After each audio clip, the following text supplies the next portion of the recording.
പാത്രം കഴുകാനും കുളിയും എല്ലാം കഴിഞ്ഞു. ഇനി വർക്കൗട്ട്.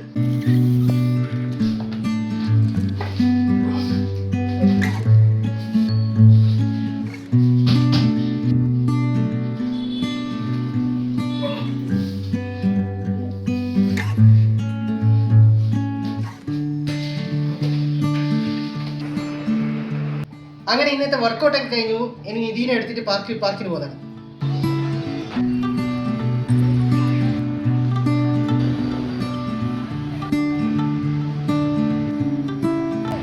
അങ്ങനെ ഇന്നത്തെ പാർക്ക് വിസിറ്റ് കഴിഞ്ഞു. നേരെ വീട്ടിൽ പോകുന്നു, ഫുഡ് അടിക്കുന്നു, ഓഫീസിലേക്ക് വിടുന്നു. അതിനെക്കാട്ടും മുമ്പിൽ ഒരു തൈരും കൂടി വാങ്ങിക്കാൻ.